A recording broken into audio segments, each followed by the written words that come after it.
نحمدہ ونصلی علی رسولہ الکریم اما بعد۔ معزز سامعین، غزہ کے مسلمانوں پر جو ظلم ہو رہا ہے، ان پر جو قیامت ٹوٹ رہی ہے، یہ انسانی تاریخ کا ایک المناک واقعہ ہے۔ بے شمار مسلمان شہید کر دیے گئے، عورتیں بیوہ کر دی گئیں، بچے یتیم کر دیے گئے، بچوں کو درندگی کے ساتھ قتل کر دیا گیا اور قتل کیا جا رہا ہے۔ اس موقع پر ہر مسلمان کی ذمہ داری ہے کہ وہ ان کی تکلیف کو محسوس کرے، اور تمام عالم اسلام کی ذمہ داری ہے کہ وہ حسب استطاعت ان کی مدد کریں، اس ظلم کو روکیں، کیونکہ اللہ رب العزت کا ارشاد ہے، انما المؤمنون اخوہ،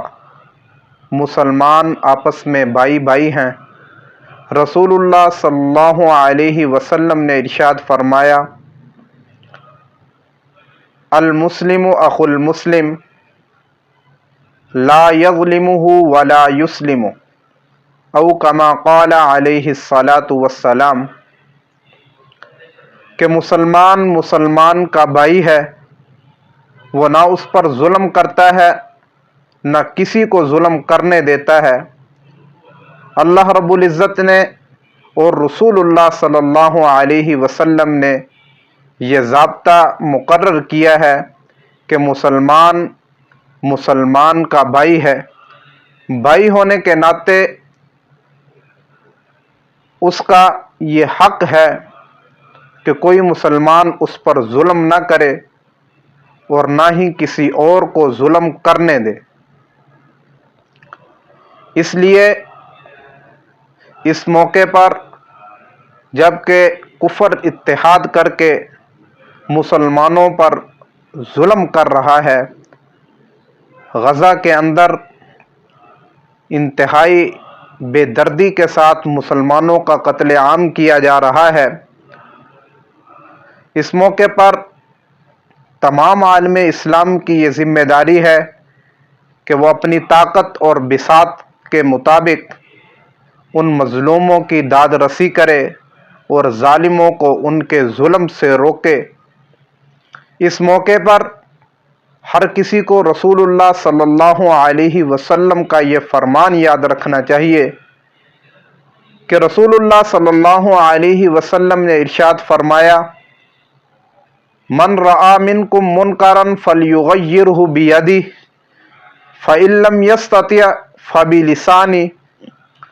فإن لم یستطع فبقلبہ وذلک اضعف الایمان،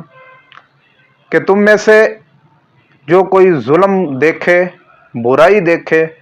تو چاہیے کہ وہ اس کو اپنے ہاتھ سے روکے، اور اگر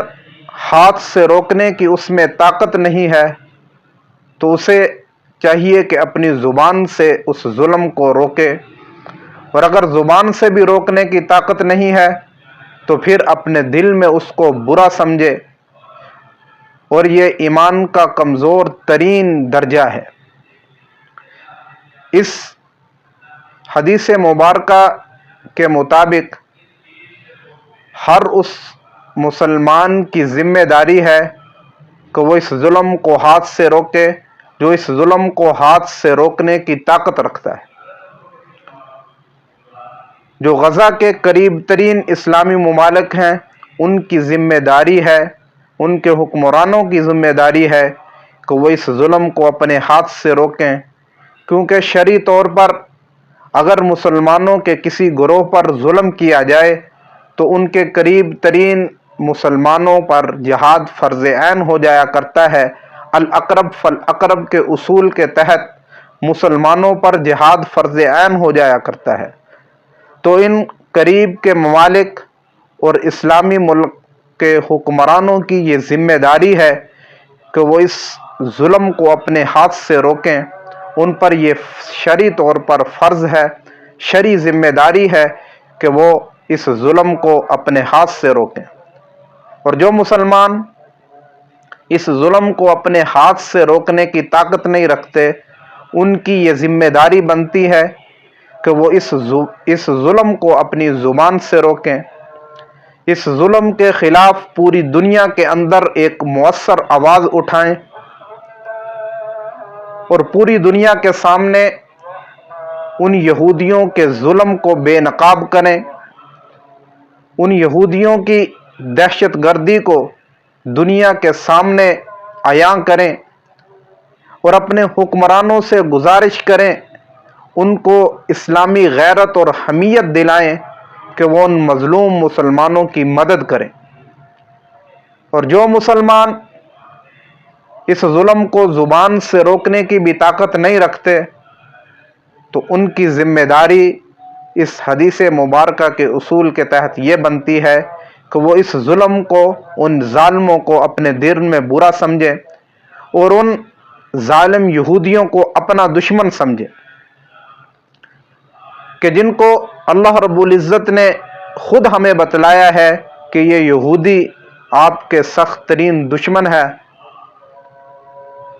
لَتَجِدَنَّ أَشَدَّ النَّاسِ عَدَاوَةً لِلَّذِينَ آمَنُوا الْيَهُودَ وَالَّذِينَ أَشْرَكُوا، کہ اللہ رب العزت نے ہمیں خود بتلایا ہے کہ یہود تمہارے سخت ترین مخالف اور دشمن ہیں۔ تو ان کی دشمن، ان کو اپنا دشمن سمجھیں، ان کا مکمل طور پر بائیکاٹ کریں اور ان کی مصنوعات کا بائیکاٹ کر کے اپنے غصہ اور اپنی دشمنی کا اظہار کریں اور ان مظلوم مسلمانوں کے لیے دعائیں کریں۔ فجر کی نماز کے اندر قنوت نازلہ کا اہتمام کیا جائے۔ یاد رکھیں، اگر ان مظلوم مسلمانوں پر ظلم ہوتا رہا اور ہم نے اپنی طاقت کے مطابق اس کو روکنے کی کوشش نہ کی، ان کے دکھ اور درد کا احساس اپنے دل میں پیدا نہ کیا، ان کی تکلیف کی وجہ سے اگر ہم تکلیف میں مبتلا نہیں ہوتے، تو پھر ہمیں اپنے ایمان کی فکر کرنی چاہیے، کیونکہ دوسرے مسلمان کی تکلیف کو خود محسوس کرنا، اس کی تکلیف کی وجہ سے خود تکلیف میں مبتلا ہونا، یہ ایمان کی نشانی ہے، یہ اسلام کی علامت ہے، کیونکہ رسول اللہ صلی اللہ علیہ وسلم نے ارشاد فرمایا، المسلمون کرجل واحد ان اشتکا عینہ اشتکا کلہ وان اشتکا رأسہ اشتکا کلہ او کما قال علیہ الصلاۃ والسلام، کہ مسلمان ایک آدمی کی طرح ہے کہ اگر اس کی آنکھ میں درد ہوتا ہے تو پورا جسم درد میں مبتلا ہوتا ہے، اگر اس کے سر میں درد ہوتا ہے تو پورا جسم درد میں مبتلا ہوتا ہے۔ لہذا ان مظلوموں کے درد کا احساس کرنا اور اپنی طاقت اور وسعت کے مطابق ان مظلوموں کی داد رسی کرنا، ان کی مدد کرنا، ان کے لیے دعائیں کرنا، یہ ہمارے ایمان کا حصہ ہے، یہ ہمارے ایمان کی نشانی ہے۔ وآخر دعوانا ان الحمد للہ رب